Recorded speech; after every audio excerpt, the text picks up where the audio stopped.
नमस्कार, सम्पूर्ण साहित्य अनुरागीमा म ललिता यहाँहरू समक्ष आइपुगेको छु र आज केही कथाहरू वाचन गर्ने अनुमति पनि पाएको छु। हाम्रो श्रद्धेय मित्र आइतबार वाचक पुनम पोखरेलज्यू आज विशेष कारणवश उहाँ अनुपस्थित हुनुहुन्छ, त्यसैले उहाँको ठाउँमा वाचन गर्ने मौका पाएँ र फागु विशेष भएको हुनाले म अलिकति फागु तरिका तराईमा कसरी मनाइन्छ अलिकति त्यसलाई त्यस स्वरमा म यहाँहरूलाई स्वागत गर्न चाहन्छु। फाल्गुनमा फागु आओस् चैतमा बसन्त, फाल्गुनमा फागु आओस् चैतमा बसन्त, रंगै रंगले दुनिया भरोस् कोही नहोस् बेरंग, जोगिरा सररर जोगिरा सररर जोगिरा सररर।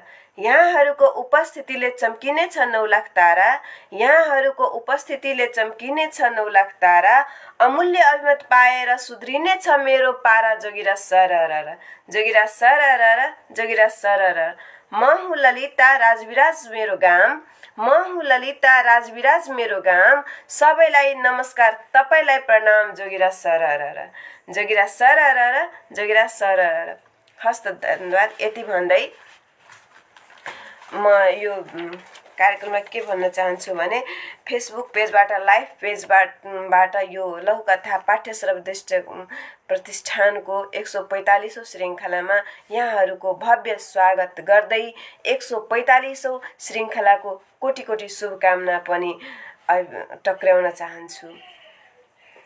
आदरणीय सम्पूर्ण साहित्य अनुरागी, सर्जक, स्रष्टा, श्रोता, दर्शक, पाठक, लघुकथा प्रेमीहरूमा मासिक लघुकथा वाचक म ललिता झा राजविराज नगरपालिका वडा नम्बर 7 बाट सन्ध्याकालीन अभिवादन टक्र्याउँदछु। यस लघुकथा पाठ्यश्रव्य दृश्य प्रतिष्ठानलाई माया गरेर आफ्नो अमूल्य समय खर्ची जुन स्नेहाशिष दिनु आउनु भएको छ, पाल्नु हुने सम्पूर्ण श्रोता, दर्शक, पाठक वर्गमा म ललिता झाको तर्फबाट हार्दिक पुनः अभिनन्दन गर्दछु। यहाँहरूलाई कोटि कोटि मेरो नमन छ।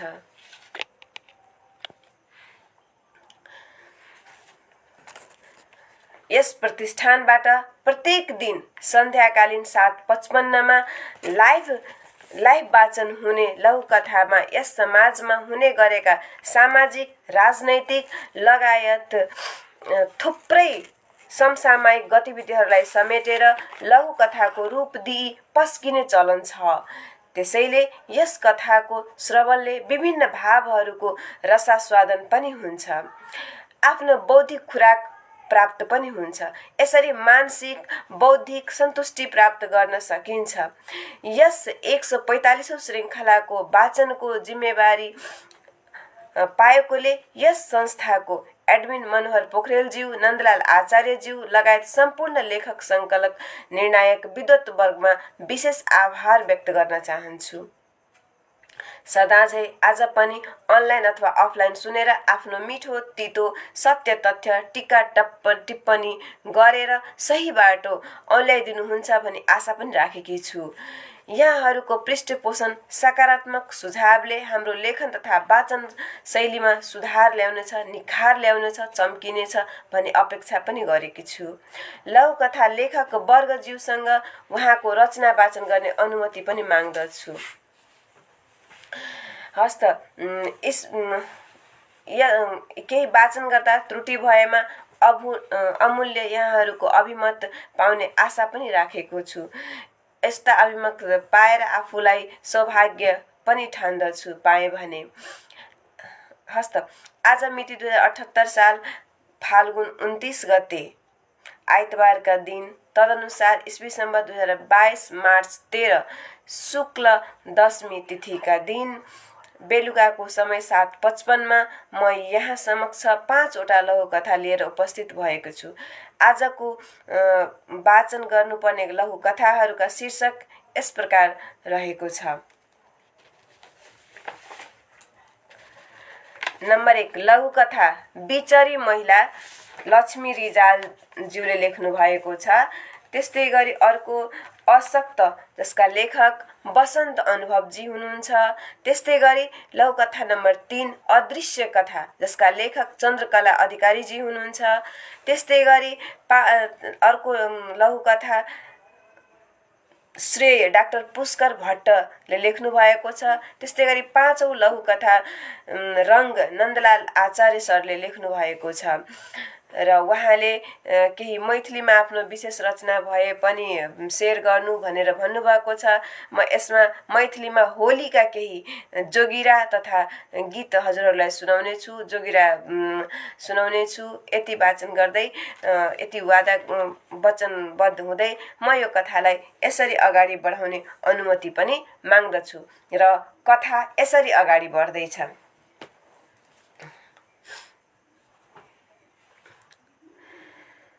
लघुकथा बिचरी महिला जसका लेखक हुनुहुन्छ लक्ष्मी रिजालज्यूले र उहाँले यस कथालाई यसरी अगाडि बढाउनु भएको छ। मार्च 7 को मध्याहमा गोलपुर सडकमा एकहोरो साना गाडी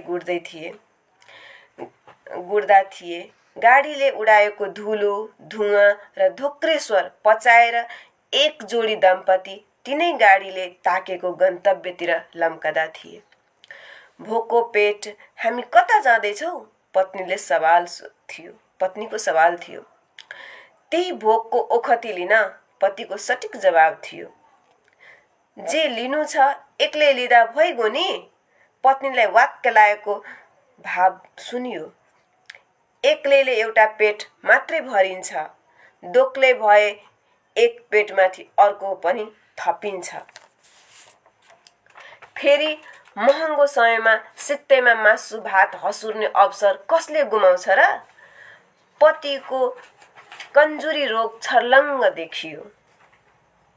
छोरो भोकाएको होला, पेटभरि दुध चुसाउन पनि पाइन। पाखुरामा समाएर तानेको तानै गर्नुभयो। के नहोला भनेर सासूको काखमा छोरो राखेर तपाईको पछि लागे कि त यसैका लागि पो रहेछ। म फर्कन्छु। फर्कन नै आएका हौ। क्षुधा मेटेर फर्कने नै आएका हौँ हामी, तर क्षुधा मेटेर फर्कने। पति कथन निस्कन साथ विद्यालयको चौरमा मान्छेको भेला देखियो। राजनीतिक दलको जिल्ला अधिवेशनको त्यस माहौलमा पकाउने, खाने, खुवाउने, बटुल्ने, भोट माग्ने, सहयोग गर्ने र गराउने सबै आफ्ना धुनमा थिए। शाकाहारी सर्वाहारी दुवैको अलग अलग व्यवस्था थियो। पतिको कर चापले पत्नीले खाना खाइन्। खाना हेर्दै स्वादिलो र बास्नादार थियो। सबैले उत्तम मानेर खाए, तर पत्नीको लागि स्वाद र सुवास हराएको खाना लाग्यो। काखे र दुधे छोरो सासूको काखमा रोइरहेको सम्झेर सित्तैमा पाएको खाना इमानको नभई जनताको खुन पसिनाको ठानेर बेइमानी राजनीतिक संस्कार आँखा सामु झलझली देखेर कथा यही समाप्त हुन्छ। यो कथा साह्रै नै मार्मिक रहेको छ। यस कथामा लक्ष्मी रिजालजीले आफ्ना मातृत्वलाई पस्किनु भएको छ। बिचरी महिला अहिलेको हाम्रो यो 21औं शताब्दीमा जतिसुकै जे भने पनि हामी नेपाली महिलाहरू विश्वमा जे नाम गरे तापनि अन्तमा हाम्रो के हुन्छ भने पति परमेश्वर नमो नमः। श्रीमानले भने कुरा हामीले मान्नुपर्छ। उहाँहरूको कुरामा हामीले थप दिनुपर्छ, मान सम्मान बढाइदिनुपर्छ। त्यसकारण उहाँले आफ्नो श्रीमानको लागि काखे दुधे बालकलाई रुँदै बालकलाई छोडेर पतिको साथमा आउनु परेको थियो र यो एउटा यस्तो व्यवस्था त्यही सन्तानको बुवाले त्यति सम्झिन सकेको छैन जति मातालाई भइरहेको छ। हाम्रो आमा भनेको मनै त्यस्तो हो। एकछिनपछि छोराछोरी भएपछि दुनियाँमा छोराछोरीको खुसीभन्दा ठुलो कुनै अर्को खुसी देखिँदैन, चाहे त्यो जुनसुकै होस्। त्यसैले मातृत्व भनेको निश्चल प्रेम सबभन्दा ठुलो नै हो भनेकै हो। यहाँहरूलाई थाहा भएकै छ। र यसरी कुनै पनि महिला अहिले एउटा महिलाको व्यवस्था पनि देखेको छ। कर लगाई खान जानु परेको छ। यता श्रीमानले भने सित्तैमा मासु भात हसुर्ने है। यो हाम्रो परिपाटी के भएको छ भने सित्तैमा पायो भने जे पनि खाने, जस्तो पनि खाने, जहाँ पनि जाने, कुनै वास्ता नगर्ने भन्ने किसिमको। अनि मान्छेले आफ्नो पेटको लागि इमान धर्म पनि बेच्ने हो। यस्ता किसिमका दुष्प्रभाव भएका व्यक्तिहरूको सामु हामी जानु हुँदैन। यस कथाबाट मलाई यस्तै सन्देश लागेको जस्तो छ। उहाँले लक्ष्मी रिजालजीको भनाइ कतिसम्म उहाँले लेख्नु भएकोसम्म पुग्यो त मलाई थाहा छैन। तर मैले उहाँको कुरालाई यसरी बुझेको छु कि एउटा मातृत्व प्रेम हुनुपर्छ। त्यो बच्चाको लागि आमा जेसुकै गर्छिन् तर बच्चालाई छोड्न चाहदिन, आफ्नो जेसुकै होस्। तर यहाँ पिता पेट पाल्नको लागि गरिबीको कारण कि उसको राजनीतिक लोभ हो, लोक चर्चाको लागि यस्ता किसिम जाने गर्छन्, आउने गर्छन्। र यो अहिलेको समयमा लोभ लगाएर फकाएर मान्छे बेइज्जत गर्ने मात्रै हो, यो अरू कुनै पनि होइन। हस्त यस कार्यक्रममा थुप्रै साहित्यिक मन जुटाइसक्नु भएको छ। ललित झा भेरी नाइस भन्नुभएको छ। धन्यवाद ललितजी, तपाईँलाई राम्रो लाग्यो। यहाँलाई स्वागत छ यस कार्यक्रममा र सुनिदिनु भएकोमा पनि हार्दिक आभार प्रकट गर्दछु। त्यस्तै गरी हेम पोखरेल सर पनि आइसक्नु भएको छ र उहाँले पनि भन्दै हुनुहुन्छ, नमस्कार सम्पूर्ण साहित्यिक मनहरूमा नमस्कार, यहाँलाई कोटी कोटी प्रणाम म तर्फबाट पनि। र यहाँले समयमा आएर सुनिदिँदै हुनुहुन्छ त्यसको लागि हार्दिक आभार प्रकट गर्दैछु। र यहाँले आफ्ना अमूल्य अभिमत पनि जाहेर गर्नुहुन्छ भन्ने आशा पनि राखेको छु। यस्तै गरी अब म अर्को कथा पस्किन गइरहेको छु।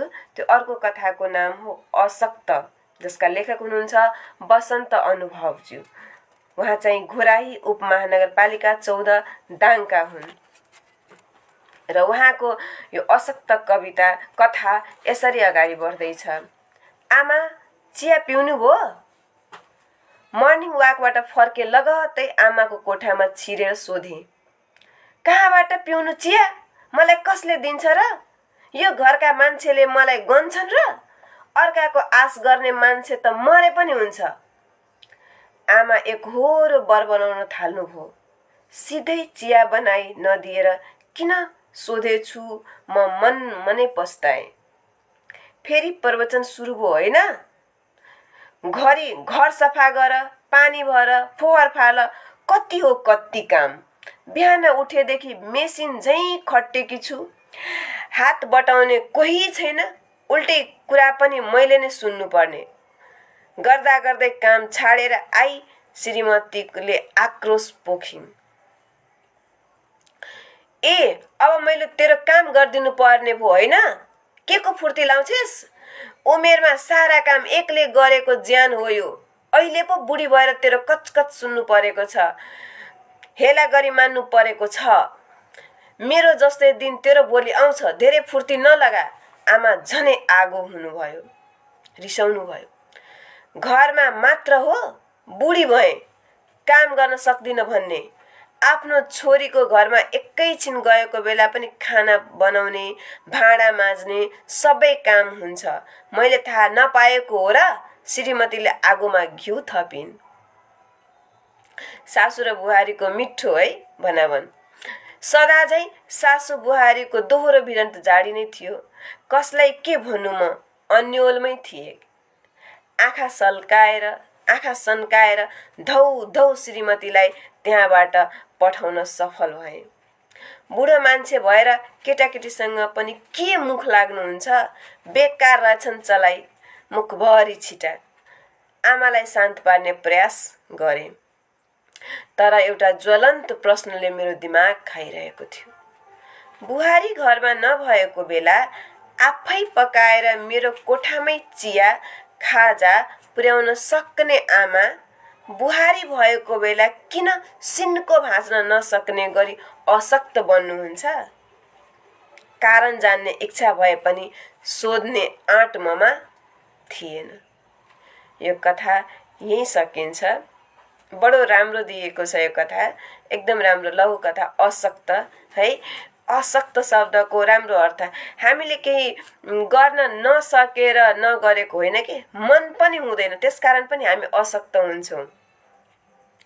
हाम्रो यहाँ के भएको छ भने यहाँ चाहिँ सासू र बुहारीमा छोरो चाहिँ एकदम बिहान मर्निङ वाक गरेर आमालाई यसो चिया खानुभयो, बिहान बिहान सन्चो बिसन्चो सोध्ने क्रम जस्तै चिया खानुभयो, आमाको त गन सुरु एकदम उही प्रश्नहरू, कसले मलाई दिन्छ, के दिन्छ, किन दिन्छ, धेरै कुराहरू।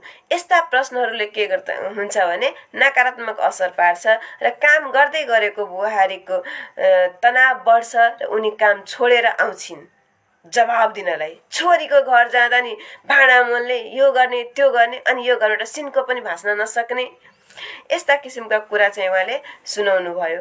र यसरी सुनाएपछि छोरो बिचरा आमातिर बोल्ने कि सासू श्रीमतीतिर, यसरी बोल्दाखेरि के हुन्छ भने कामै अब बोल्दाखेरि श्रीमतीतिर बोल्यो भने काम गर्दै गरेको बिचरी श्रीमती हतोत्साहित हुन्छन्, आमातिर बोल्यो भने बुढी आमा के भन्नु।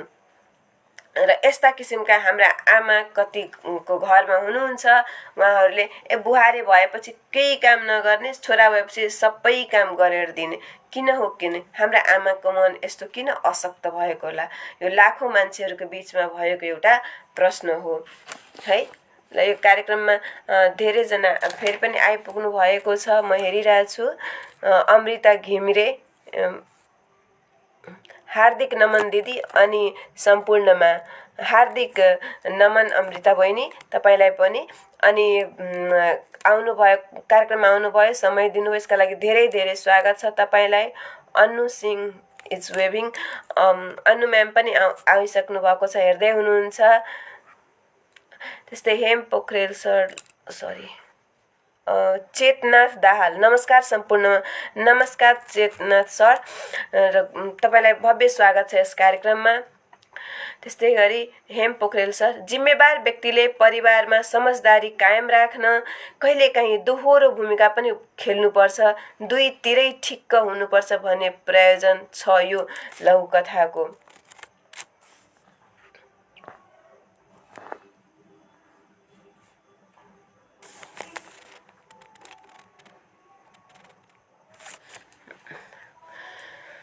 हो सर, दुईतिरै प्रयोजन भन्न खोजिएको छ र यहाँको विश्लेषण साह्रै नै मार्मिक रहेको छ र यस्तै यस्तै विश्लेषण पाइराखौँ।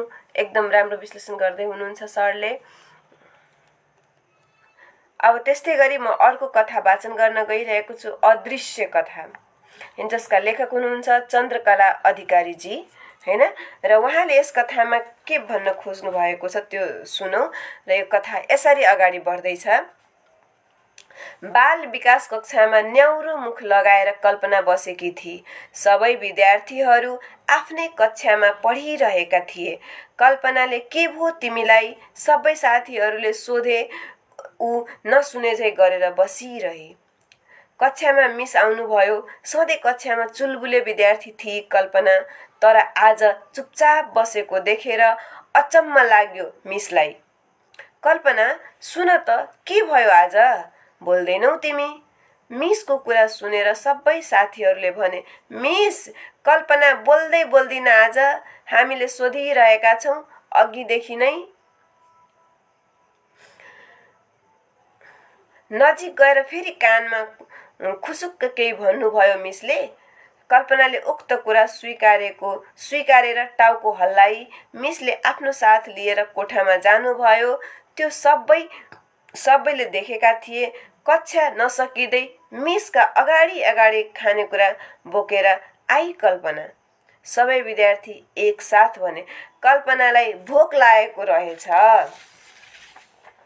त्यसपछि मिसले भन्नुभयो, धेरै छन् विद्यालयका अदृश्य कथा, तर कसले देख्ने? फालेलुङ 485 थरबाट हुनुहुन्छ उहाँ, हाम्रो चन्द्रकला अधिकारीजी, फालेलुङ 85 थरबाट। उहाँको कथा अदृश्य साह्रै नै मार्मिक रहेको छ। र यस कथामा के भनिएको छ भने, हामीले हामीले जति सुकै सबैको चित्तको कुरा बुझ्छौँ, सुन्छौँ, भन्छौँ, सोचे तापनि केही यस्ता कुराहरू छन् कसैको नजरमा आउँदैन हैन। र विद्यालयमा यस्ता घटनाहरू सानसानै यो विद्यार्थी को खाना नभएर त्यसै भोकै बसेर होला, नबोल्न मन लागेको, मिसले के कानमा भन्नुभयो, त्यो विद्यार्थी खाना लिएर आई। यसको मतलब अरू धेरै यस्ता समस्याहरू छन्, सबैले बुझ्न पाएको छैन र जो बुझ्छ त्यसलाई कुराहरू भन्छन्। र यस्ता कैयौँ कथाहरू हाम्रा विद्यालयमा छन्। खगेन्द्र बस्याल सर आइपुग्नु भएको छ। स्वागत छ सर यहाँलाई कार्यक्रममा। सम्पूर्णमा नमस्कार भन्नुभएको छ। नमस्कार सर हजुरलाई पनि, र भव्य स्वागत गर्दछु यस कार्यक्रममा। हजुरको उपस्थितिले हामीलाई आशा राम्रो खुसी मिलेको छ। हेम पोखरेल सरले शिक्षकले बालकको मनोविज्ञान पनि बुझ्नुपर्छ भन्ने प्रयोजन रहेको छ यो अदृश्य लय कथामा। हो, साह्रै नै राम्रो। जबसम्म शिक्षकले मनोविज्ञान बुझ्दैन, पढाउन पनि सक्दैन, यो चाहिन्छ अनिवार्य तत्त्व हो। यस्तै गरी म यहाँ अर्को लघुकथा श्रेय पढ्न गइरहेको छु, श्रेय कथा वाचन गर्न गइरहेको छु, जसका लेखक हुनुहुन्छ डाक्टर पुष्पराज भट्ट। यसका लेखक हुनुहुन्छ डाक्टर पुष्पराज भट्ट र उहाँको लघुकथा श्रेय यसरी अगाडि बढ्दैछ। कोरोनाका कारण मानिस बेरोजगार भएका थिए। तल्लो तहका श्रमिकको अवस्था झन कमजोर थियो। गाउँको स्थानीय क्लबले घर घरबाट रासन, अन्न, नगद आदि उठाएर विपन्न नागरिकका लागि भोजनको व्यवस्था गर्यो। उनीहरू आउँथे, खान्थे अनि जान्थे। कार्यक्रम स्थलको नजिकै गाउँकै स्थानीय नेताजी मानिसहरूलाई नमस्कार गर्दै भनिरहेका थिए, जाउँ हजुर, जाउँ। यहाँहरूकै लागि भोजनको व्यवस्था गरिएको छ, मज्जाले पेटभर खाउँ। उनीसँग उनका केही समर्थक पनि यस हात जोडो अभियानमा संलग्न थिए। साँझ पर्नुभन्दा केही अघि उनको एक समर्थकले नेताजीले हात जोडेको फोटो राखेर फेसबुकमा एक स्ट्याटस हाले। हाम्रा परमदानी अनाथहरूका पालनकर्ता दयाका सागर महान नेताजीबाट विपन्न नागरिकका लागि कोरोना कालमा भोजनको व्यवस्था। साँझ नेताजी त्यही विषयमा एक स्थानीय टेलिभिजनमा अन्तर्वार्ता दिइरहेका छन्। जनतामाथि यस्तो विपद परेको बेला हामीले सहयोग नगरे कसले गर्ने? म मेरो क्षेत्रका जनताको जीवनप्रति अत्यन्त सचेत छु, सहयोग गर्दछु। जनता जिउँदा ईश्वर हुन्। जनताको सेवा नै धर्म हो।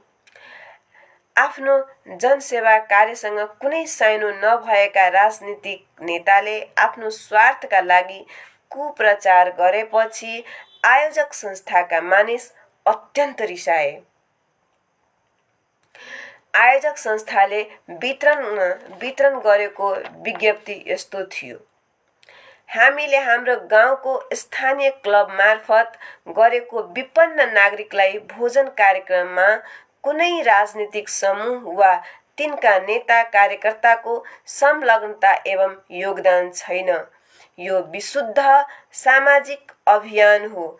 स्थानीय समाजमा रहेका विपन्न नागरिकप्रति मानवीयताको नाताले यो कार्यक्रम गरिएको हो।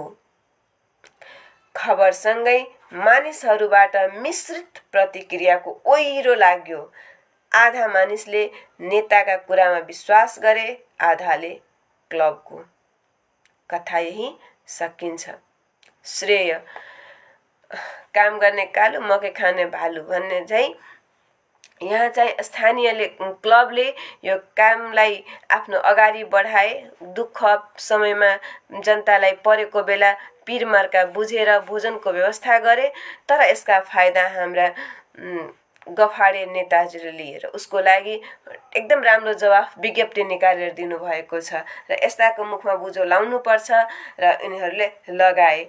साह्रै नै मार्मिक समय सान्दर्भिक कथा। हामीले गरेको कामको श्रेय अरूलाई नजाने, अरूलाई जान दिनु हुँदैन। जसले मेहनत गरेको छ त्यसैलाई जानुपर्छ भन्न खोजिएको छ।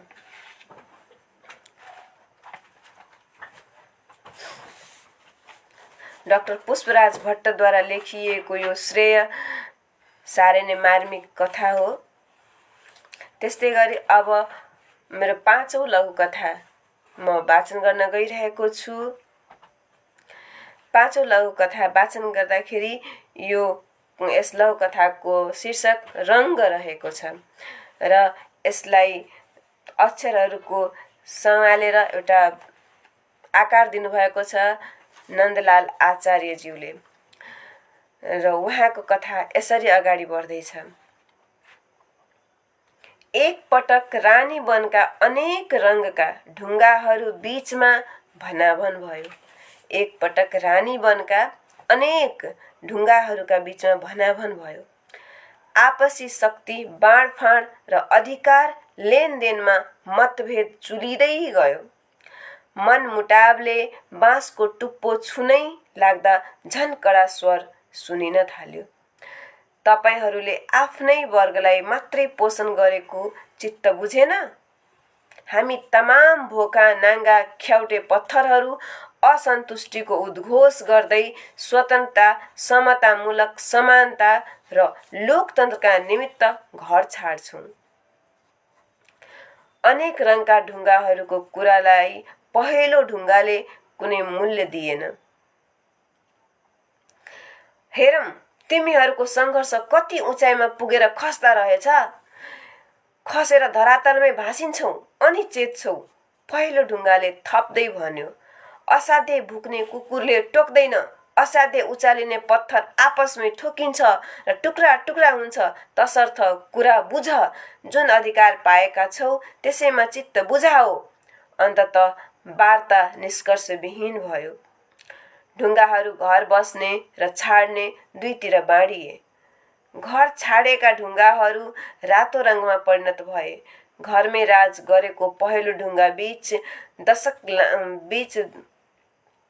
दशक लामो द्वन्द्वको सुरुङ्ग बन्यो। अनेक लोभका गुच्छाहरू फ्याँकिए। अनेक पापका कुण्डहरू भरिए। अनेक जागरणका नीतिहरू सुसेलिए। अनेक मुर्दाहरू चिहानबाट उठे। अनेकले खोपिल्टो भरे। अन्तमा कसले हो कुन्नी मोहनी जाल फ्याँक्यो। सारा राता ढुङ्गाहरू त्यही जालमा परे र केही समय उकुस मुकुस भयो। पछि रत्तिए र ती सेता रङमा भए। पहिलासँग मर्ज हुन गए र काला रङमा परिणत भए। अन्य रङका ढुङ्गाहरू भने फुस्राको फुस्रै देखिए। अहिले रानीवनतिर कालाम्य ढुङ्गाहरूकै जगजगी छ। 2078 साल 10 महिना 29 गते माघ मसान्तमा गोलबजार सिराहाबाट नन्दलाल सरले यो कथा लघुकथा लेख्नु भएको थियो र जुन आज म वाचन गर्दैछु। उहाँको यो कथा साह्रै नै मार्मिक रहेको छ। आफ्नो पीर अरूले बुझ्दिँदैन, आफैले गर्नुपर्छ र आफ्नो निर्णय कुन बेला कतिको सशक्त हुन्छ त्यो भन्न सजिलो हुँदैन, गाह्रो हुन्छ। कुनै बेला यो ढुङ्गाहरूले आपसमा राम्रैको लागि गरेको थियो तर पछि कालाम्य हुन पुगे। यसका कुराहरू हामीसँग धेरै जति विश्लेषण गर्न चाहन्छौँ त्यति धेरै हुन्छ। देशकाल परिस्थितिसँग हामीले आफै बुझ्नुपर्छ हामीले कस्ता कुरालाई यहाँ भन्न खोजेका छौँ। लेखकले लेखेको कुरा पाठकले जे बोल्छ त्यही नै हुन्छ भनेर मैले सुने पढेको छु। अब यहाँहरूको समीक्षाले नै अमूल्य मत दिनेछ र यो लेखन कला कतिको के राम्रो छ, कुन मन पर्यो, कुन सन्देश दियो यहाँहरूले भन्नुहुन्छ। र मेरो लागि यही भयो कि यो ढुङ्गाहरू फुस्राको फुस्रै र जुन देखाउने कुरा गरिएको छ, जति औकात छ, जति हैसियत छ, जुन अधिकार छ त्यसैमा बस त्यो कुरा भन्नु हुँदैन। हामी त यो प्राप्ति गर्न चाहन्छौँ र प्राप्ति गरेरै छाड्छौँ सङ्घर्षले। अहिलेसम्म हामीले प्राप्ति गरेर धेरै कुराहरू पाएका छौँ। देशमा हामीले अहिलेसम्म आफ्नो प्रजातन्त्र पायौँ, लोकतन्त्र पायौँ, धेरै कुरा पाएका छौँ। त्यसैले केही सङ्घर्ष गर्नुपर्छ। हस् त। र यति भन्दै म एउटा अब अन्तिम प्रस्तुतितिर गइरहेको छु म, र यो मैले मैथिलीमा केही हास्य व्यङ्ग जसलाई हामी यो होलीको सन्दर्भमा, होलीको अब पूर्व सन्ध्या त नभनौँ तर नजिकै छ होइन हाम्रो होली, र यसमा यो कार्यक्रममा अलिकति रमाइलो बनाउनको लागि थोरै र मैथिलीको पनि सामग्री सरले समावेश गर्न भन्नुभएको थियो। त्यसैले यो नजिक आइरहेको होली अलिकति मैथिलीमा कसरी हामी गर्छौँ त्यसरी अलिकति थोरै यसका केही पस्किन गइरहेको छु मैले। सुरुमा हाम्रो होली रङको पर्व हो र यसमा मनमा भएको कुराहरू सम्मतका माध्यमद्वारा नराम्रा फोहोर मैला आफ्नो रिस राग द्वेष जलाउनु पर्छ र मनमा खुसी को विभिन्न रङहरू हाल्नुपर्छ भन्न खोजिएको छ। र यसैलाई एउटा यसमा हाम्रो जुन गीत गाइन्छ त्यो कस्तो गीत गाइन्छ भने एक लाइनमा त्यो गीत भन्दछु र त्यसपछि अलिकति जोगिरा भन्छ त्यो सानो जोगिरा पनि म भन्न गइरहेको छु। थोरै एउटा गीत। लाले चुनरी में मगजी लगाबे दर्जी, लाले चुंदरी हो